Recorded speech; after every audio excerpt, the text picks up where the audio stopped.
So we definitely don't have a diverse array of products this time of year, but we are definitely always going to have our eggs consistently in the cooler, as well as what's still coming out of our gardens. Right now, just some tomatillos, tomatoes, some greens, some peppers and leeks. But you know, we really encourage you to come out. Our eggs are super delicious.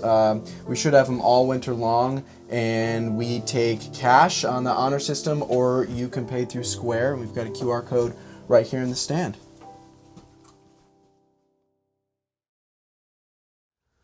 Here at the farm, we love wood chips. This is funny.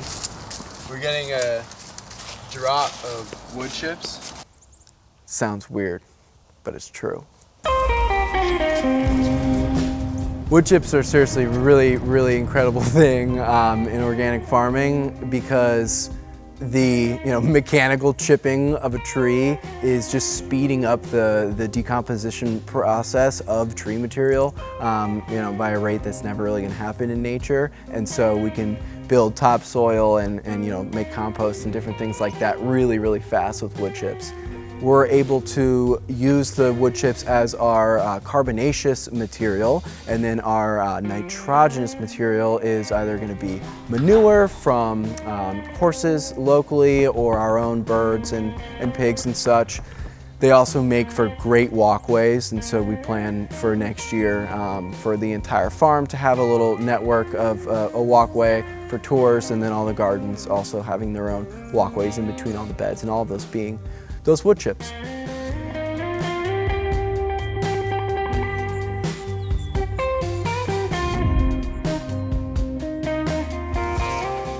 Hey, sometimes you actually get paid to have a dog. Thank you, insurance. All right, this is Copper.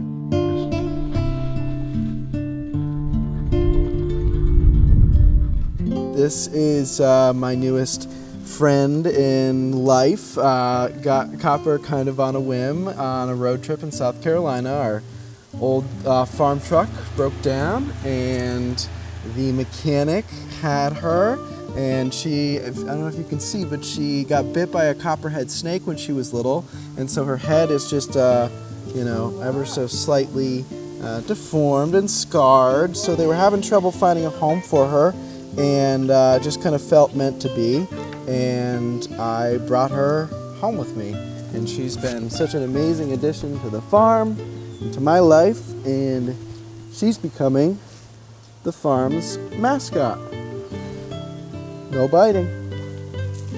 He's no biting. Hey, hey, hey, no biting.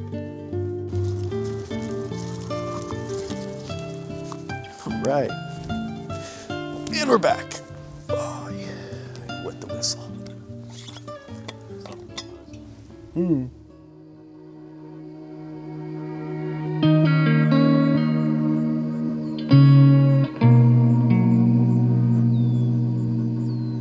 It feels a bit weird to have let the gardens go a bit dormant at this point in the year because especially here on Cape Cod, we can really stretch our growing season into the fall, but we really had to take this time to kind of recenter ourselves, recenter the organization, and really do a lot of planning so that we can expand production next year and really hit the ground running.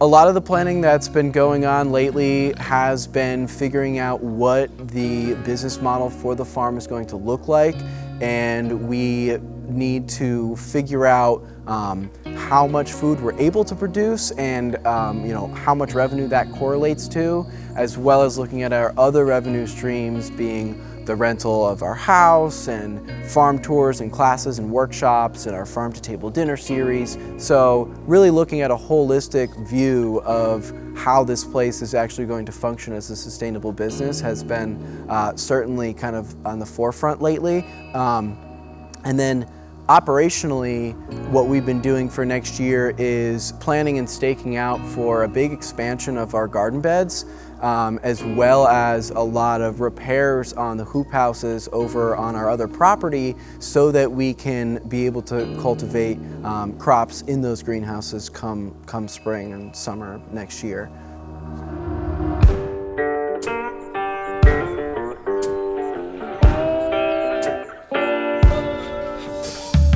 Turkeys arrived here to the farm around the 1st of September, and they have been living very happy lives. They started off in our barn, and now they have been rotationally grazed in a mobile coop in our little backfield area, and they've been fed for the entirety of their lives an organic corn and soy-free feed, and given fresh water daily and moved around in their mobile coop.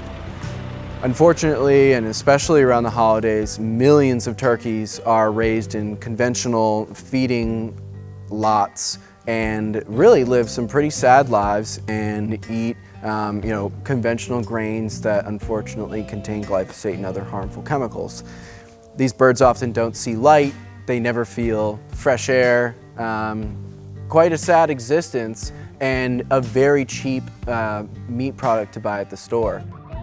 We have far, far fewer than any of these commercial facilities would have. We actually only raised 18 this season, and we've been putting a good amount of labor and love into them and into ensuring that they live great lives. And so that combined with much higher feed costs for organic and corn and soy free, this is all going to result in a bird that's going to be much more expensive than what you can find at the store. But I promise that that price is totally justified, and you are going to get every last penny back in value for your health and the enjoyment for you and your family.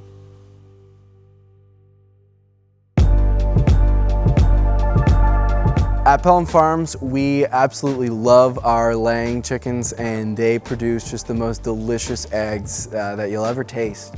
Our chickens definitely have a lot more space per bird to roam around and do what chickens do, and that space is also outside, and so that's really important. Too many chickens in the conventional farming system today live a life completely indoors, and that's really sad. That's really not the full expression of a chicken. And so it's really important to us that our ladies spend time in the sunshine and in fresh air, and they're able to scratch and peck through the soil and forage on all different kinds of insects and plants, and they love it, and you can really taste the difference, I think, in the eggs.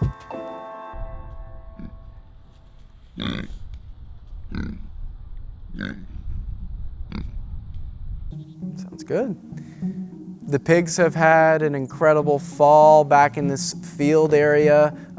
It had been tilled once in the middle of the season, and so there weren't too strong of root systems, and so these pigs just acted as our rototillers and came through, and every paddock they were in, they did their job of rooting and turning the soil over, which is very advantageous and very helpful, because this whole area that they've been in will be new garden beds for next year. And so we were already planning on doing some sort of cultivation, and they've done most of the work for us already. So we thank the pigs, and now they'll head to the bamboo for the winter.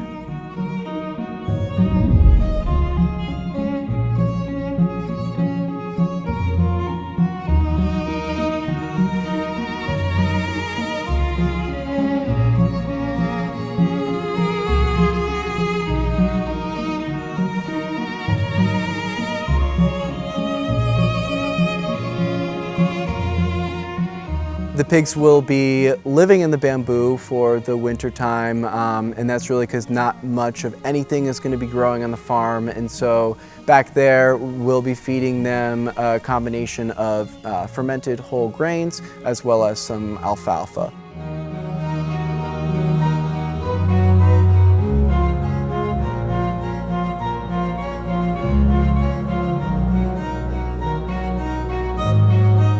They'll be good down there. We insulate their house with hay and everything, so they'll keep nice and warm with each other, and they'll have a good winter there before the bamboo starts popping up in the spring.